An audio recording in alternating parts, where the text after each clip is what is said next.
আওয়ামী লীগের সাবেক অর্থমন্ত্রী তিনি হচ্ছেন Shah S M Kibria. Shah S M কিবরিয়ার ছেলে রেজা কিবরিয়া, তিনি একসময় আওয়ামী লীগ ঘরের পরিবারের মানুষ হলেও তিনি পরে চলে এসছেন ভিন্ন আওয়ামী লীগের বিপরীত মেরুতে, এবং জেল জুলুম না খাটলেও সেভাবে ভদ্রলোক মানুষ, শিক্ষিত মানুষ, শিক্ষক মানুষ। বর্তমান ধারার যে রাজনীতি, এই রাজনীতির সঙ্গে তিনি কতটা যান তার সঙ্গে ব্যক্তিগতভাবে মিশে আমি দেখেছি যে এখনকার রাজনীতিতে চলার মতো মানুষ রেজা কিবরিয়া বোধ হয় না। সোবার, সফিস্টিকেটেড, উচ্চ বংশের মানুষ, নিঃসন্দেহে কোনো ধরনের কোনো সেখানে তার জ্ঞান গরিমা নিয়ে কোনো তর্ক বিতর্ক নেই। কিন্তু বাংলাদেশের রাজনীতি একটু ভিন্ন ধাঁচের। আপনাকে গিয়ে ওই নির্বাচন করতে হলে, নির্বাচনমুখী রাজনীতি, এবং নির্বাচন করতে হলে আপনাকে ওই কাদামাটির পথ হেঁটে গিয়ে গরিব কৃষকের আপনি উঠোনে বা ওই তার মাটির কাঁচা ঘরে যদি লেটকা দিয়ে বসে না পড়েন তাহলে ওই কৃষক আপনার ভোট দিবে না। আর যদি আপনি লেটকা দিয়ে বসে শুধু হাতটা মিলান, বুকে টেনে নেন, হাতে ওই দস্তানা পরে না থাকেন, বা হাত ধরতে গিয়ে একটু দ্বিধা না করেন, অথবা হাত ধরে এসে যদি দেখেন সাবান দিয়ে হাত ধুচ্ছেন, তাহলে আপনার কপালে বাংলাদেশের রাজনীতি নাই।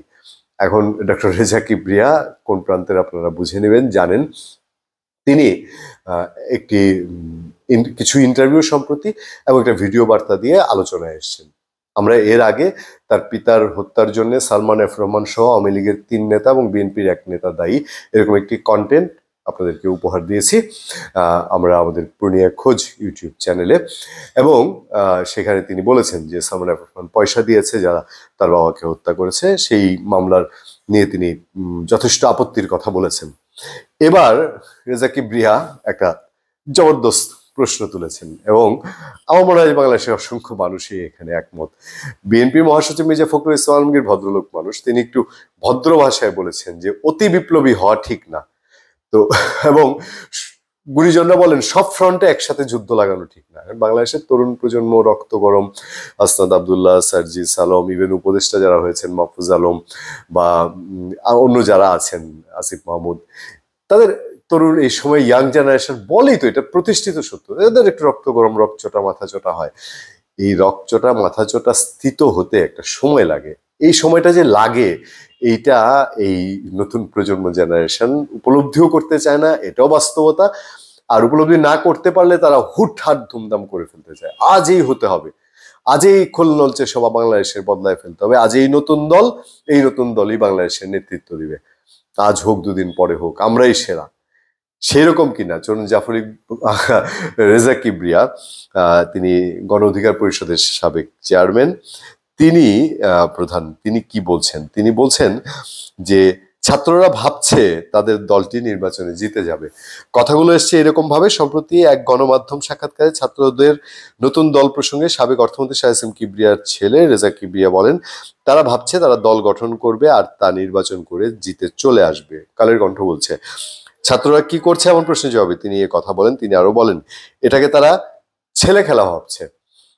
এটা কত কঠিন জিনিস তা তারা বোঝে কিনা আমি জানি না। ওই যে বলে না, ওরা বুঝে কিনা আমি বুঝি না, এরকম আর কি বিষয়টা। আর এটা ছেলে খেলার মতো। এই যে কথায় কথায় তারা 6 মাস গড়াতে পারলো না, মাঠে আছে। আমি সবসময় তো বলি যে তোমরা ভাই জনগণের সঙ্গে পরীক্ষা দাও, চলো।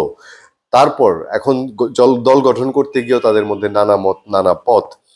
রেজা কিবরিয়া বলছেন, ছাত্ররা ভাবছে তারা একটি দল গঠন করবে আর সেটি জনপ্রিয় হয়ে যাবে, আর তা নির্বাচন জিতে চলে আসবে, আর সেই দলটা বাংলাদেশ 1 নম্বর দল হয়ে যাবে। এ সময় বাংলাদেশের জনপ্রিয় দল কোনটা এমন প্রশ্ন করা হলে রেজা কিবরিয়া বলছেন, বাংলাদেশের জনপ্রিয় দল তো একটাই, সেটা হলো বিএনপি। জামায়াতও জনপ্রিয়, কিন্তু বিএনপির সঙ্গে তো ছাত্রদের দলের কোনো তুলনা হয় না। এ কথা নিঃসন্দেহে ঠিক। এবার কথা হচ্ছে দুরকম। আমরা সোশ্যাল মিডিয়ার কমেন্ট গুলো খেয়াল করেছি। কেউ কেউ বলছে মন্দ কি, ছাত্ররা যদি নতুন দল করে মন্দ তো কিছু নাই। আমিও বলি মন্দের কিছু নাই, কিন্তু কিছু কিছু জায়গা আছে ওই যে বলি ধীর লয়ে দেশ চালানো তো ওভারনাইট ঘটনা না, অভিজ্ঞতা একটা অবশ্যই বড় বিষয়। নাম্বার 2 হচ্ছে ছাত্ররা পড়াশোনা করবে না, দেশ চালাবে। আমরা পার্ট টাইম জবের কথা শুনি, কিন্তু এখন জনপ্রতিনিধি বা দেশ চালানো, এমপি হওয়া, মন্ত্রী হওয়া, উপদেষ্টা হওয়া, অথবা আর কোনো গুরু দায়িত্বে থাকা, এই যে বলছে ইউনিয়ন কাউন্সিলের চেয়ারম্যান পর্যন্ত হইতে হবে ফুল টাইমার। তো তো সেই ফুল টাইমার হইতে গিয়ে তাদের পড়াশোনা কি পুরোই উচ্ছন্নে যাবে, নাকি ডিগ্রি পাস, অনার্স পাস আর মাস্টার্স পাস করে পড়াশোনার ইতি বাংলাদেশে হবে যে এরপরে আর বাংলাদেশে পড়াশোনার দরকার নেই, কারো ডক্টরেট হওয়ার দরকার নেই, এই জায়গায় পড়াশোনা স্থগিত। বা যেই ছেলেটা মেধা ব্রিলিয়েন্ট ছেলে, সে মাস্টার্স পাস করে অনার্স পাস করে 21 বছরের মধ্যে রাজনীতিতে ঢুকে যাবে, তার এই মেধা আর ডক্টরেটে লাগানো লাগবে না। ব্যাপারটা এরকম। তো ছাত্রদের নতুন দল হোক, কিন্তু ধীরে সুস্থে। ছাত্র নেতা থেকেই তো বাংলাদেশে অসংখ্য নেতা তৈরি হয়েছে। ছাত্র অবস্থাতে আমি মন্ত্রী হয়ে যাব, এগুলো ব্যতিক্রম। এগুলো হচ্ছে ব্যতিক্রম, কখনো উদাহরণ হয় না যে সব সময় এরকমই হতে হবে। এই জায়গায় হয়তো রেজা কিবরিয়া প্রশ্ন তুলছেন। ধন্যবাদ সবাইকে, ভালো থাকবেন, সুস্থ থাকবেন। আবার দেখা হবে, আবার কথা হবে। আপনাদের সাথে আমি আতিক রহমান, পূর্ণিয়া।